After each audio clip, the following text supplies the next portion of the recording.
of the University of Tehran. Well, with me is Baran Abbasi from BBC Persian. A couple of things to discuss there, Baran.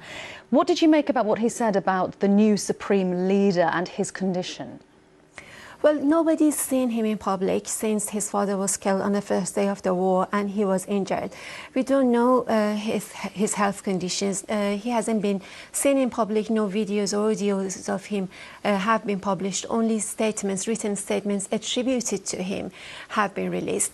And the fact that there are divisions inside the political establishment, his condition is also not helping that to resolve, because every faction inside of Iran is saying that the supreme leader are on their side, and he has the final authority in Iran. He is the one who has to actually sign off on a deal between Iran and Oman, or between Iran and the United States. So the fact that he hasn't been seen in public, the president says that it's difficult to talk to him. It means that it's difficult to know what his conditions for peace is, whether he does want peace or he doesn't want peace.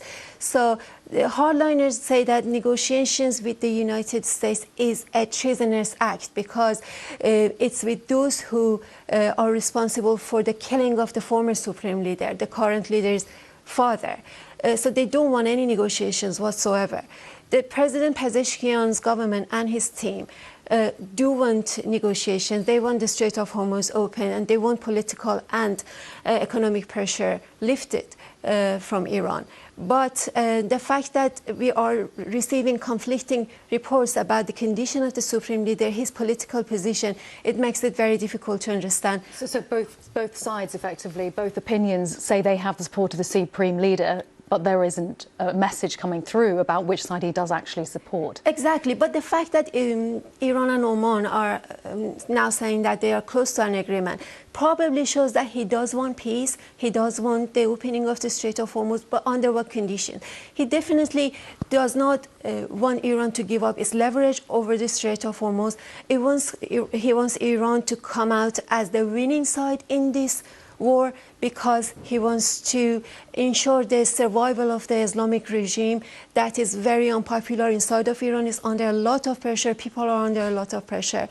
It has been facing a protest every couple of years. Last time around, thousands of people were killed. So he wants the survival of the regime, and also wants to make sure that foreign powers won't attack Iran again. And just briefly, you also thoughts about what Professor Hadian said about the hardliners being a tiny or teeny minority, as he described. They're not in the driving seat.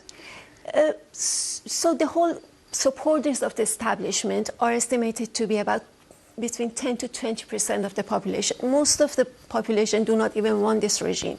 But the hardliners, although they are a small portion of the government, they are very outspoken and they are powerful.